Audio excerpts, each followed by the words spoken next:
থেকে আসছে আমার বাবা জেঠু এই মা মঙ্গলচণ্ডীরই দেওয়া ছিল। হ্যাঁ, দাদু থেকে আসছি, কিন্তু বাবা জেঠু এই মায়েরই দেওয়া ছিল। সেই হিসাবে ওই আগের থেকেই আসা যাওয়া, ওই আগে গরু গাড়িতে করে আসা হতো, হতো। তারপরে ওনারা গত হওয়ার পর আমরা এই যাওয়া আসা করি। এইখন এসেছি দু ভাই, নন্দদুলাল দত্ত এবং অজবলাল দত্তর পুজো দিতে। দুজন মিলে পুজো দিলাম। ওই ইয়েটের বাচ্চিটার মানসিক ছিল, মানসিক শোধ করলাম। জ্যাঠার বাড়িরও সবাই আসে, মাঝে সাঝে আসতে থাকে। আপনার নাম কি হচ্ছে? আমার নাম অজবলাল দত্ত। বাড়ি কোথায় হচ্ছে? বাড়ি গোবিন্দপুর। গোবিন্দপুর। হ্যাঁ। এই নিরসা গোবিন্দপুর না? ধানবাদ হ্যাঁ, ধানবাদ জেলার মধ্যে। ধানবাদ গোবিন্দপুর।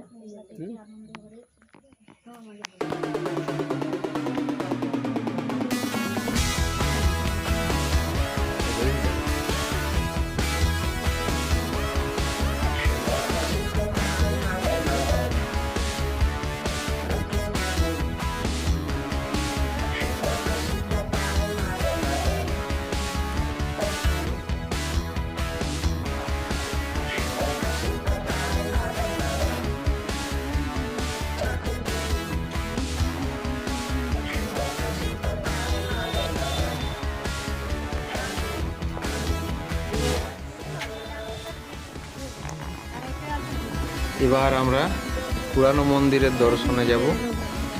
এই পুরানো মন্দির যেখানে আমাদের মায়ের সবচেয়ে প্রথম আবির্ভাব হয়েছিলেন, সেখানে সামনেই আছে। এই পুলি পথ দিয়ে একটু আগে যেয়ে পরে রাইট সাইডে একটা গলি আছে, ওই গলির মাধ্যমে।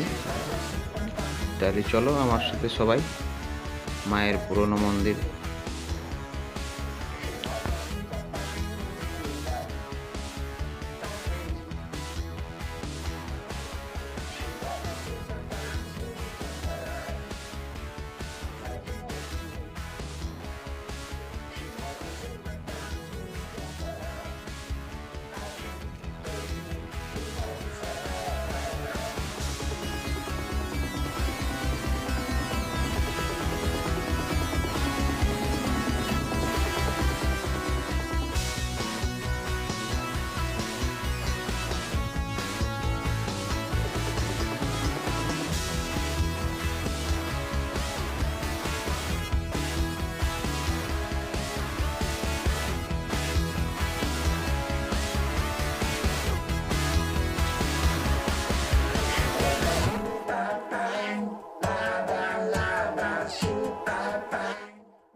এই সেই মন্দির, মায়ের পুরনো মন্দির, যেখানে মা প্রথম স্থাপিত হয়েছিল।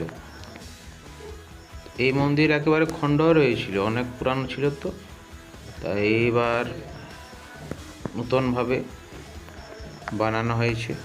এখন অনেক কাজ বাকি আছে।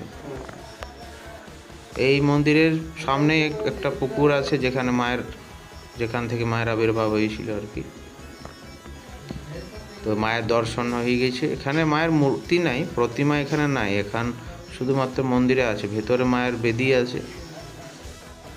মায়ের আশীর্বাদ দিয়ে এবার আমরা ফিরে চললাম। মায়ের কৃপায় পরিবারের সকলের মনস্কামনা পূর্ণ হোক এবং পরিবার ধন সম্পদ লাভ করুক।